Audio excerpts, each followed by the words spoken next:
we've talked about the character and we understand the protagonist and the antagonist, we can begin to talk about characterization. Characterization is the way that the author describes a character and his or her personality to the reader. Readers can figure out how a character is characterized by looking at how they speak, how they think, how they act, what they look like, and how others react to and about them. Authors will use what's called direct characterization and indirect characterization to reveal the main character's personality. Now, when we talk about the main character, again, we're talking about main characters in general.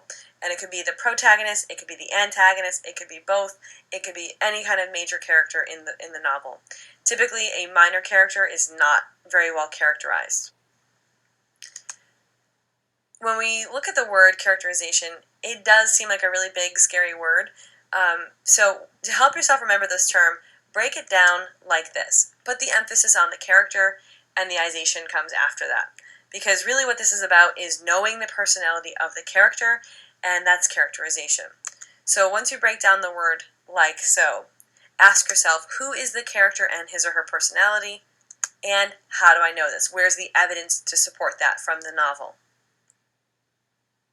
So now I have a video for you to watch that will just give you a basic overview with some visuals about characterization.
With direct characterization, which is very straightforward, and this is when the author comes right out and directly tells you what the personality of the character is.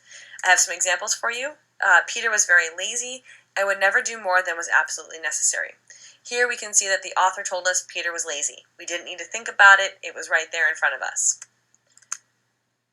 Also, another example, the patient boy and the quiet girl were both well-mannered and did not disobey their mother. We know from this one sentence that the boy and the girl were obedient.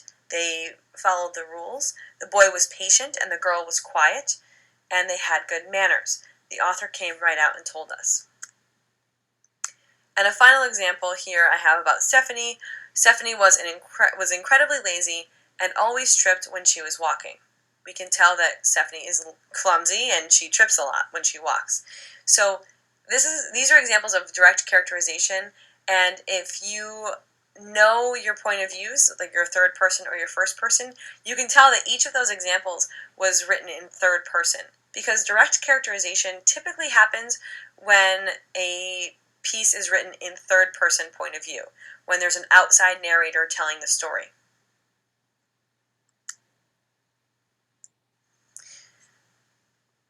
Indirect characterization is the second type of characterization that you'll see.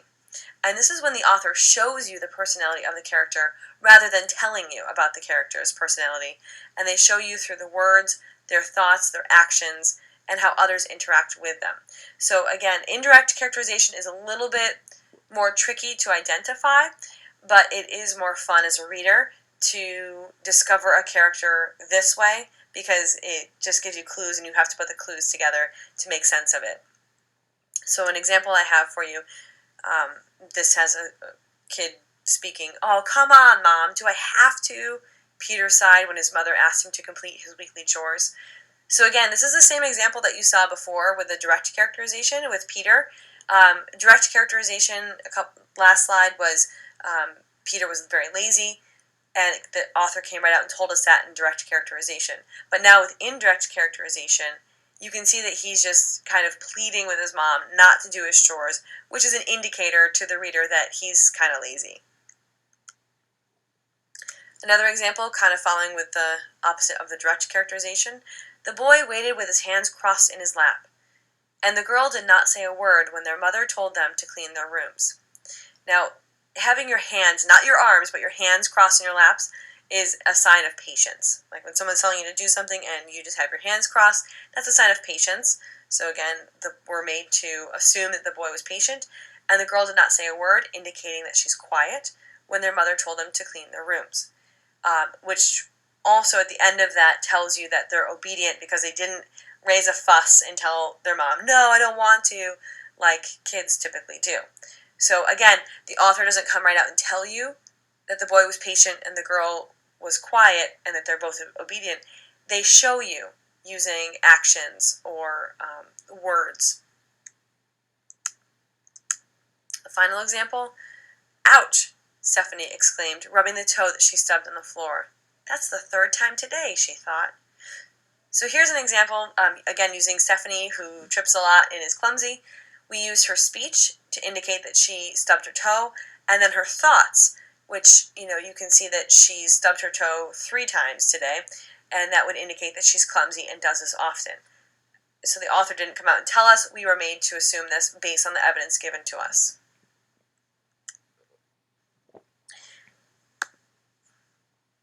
Just a quick review about direct and indirect characterization. Direct characterization is pretty straightforward. The author comes right out and tells you what the personality of the character is. You tend to see this in pieces that are written from the third person point of view because they have an outside narrator, and the outside narrator can directly tell you about all the characters in the book or the story. Indirect characterization is a little bit more tricky, and it requires you to draw a conclusion about the character based on what is written, based on the clues that the author gives you. Now, you see this often in pieces that are written from the first person point of view because the main character isn't going to tell you what they look like and what they act like and how old they are, but you're going to have to put together the clues as the reader to figure that out as you read. What you should understand, though, is that both indirect and direct characterization reveal the personality or the character traits of the character, and it's your job as the reader to look at these clues and draw the conclusion about the character's personality. So now let's take a look at a clip that I took from a movie called The Pirates of the Caribbean. This is a perfect example of indirect characterization, where the author or the director does not come out and tell you about the character's character traits. Instead, they leave it up to you, the viewer or the reader, to draw your own conclusions based on what you see. So pay attention to how Jack Sparrow acts, how he speaks. You can kind of see how he's thinking and how others react to him. And this is a perfect example of indirect characterization.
It's a shilling to tie up the boat knot.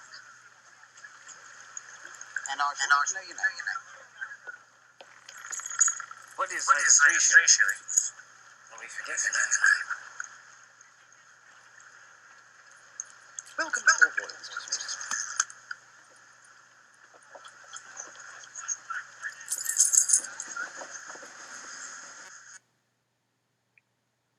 Okay, after watching that video, hopefully you got some things out of Jack Sparrow's personality that weren't directly stated. A few things that I thought of when I watched this many times ago is I thought that he took a lot of pride in his boat or his ship, because you could see that he was bailing it out, and the way he stood on the mast. He's respectful to his fellow pirates because he took his hat off to pay his respects as he passed the hanging skeletons. He also had some form of bravery that was shown based on reading the sign that says, be aware of pirates be aware, and he just kind of bowed to that. And finally, you can see that he's quick-witted, that he spoke to the guy at the dock, knew enough to give 3 shillings and say, you don't need to know my name. So those are just a few things that you can get from indirect characterization, and none of that from that video was directly stated by the author or the director, so we all had to draw the conclusion based on what we saw. So whenever we talk about characterization, always remember that characterization is all about the character's personality, and that characterization is how we find out the character's identity.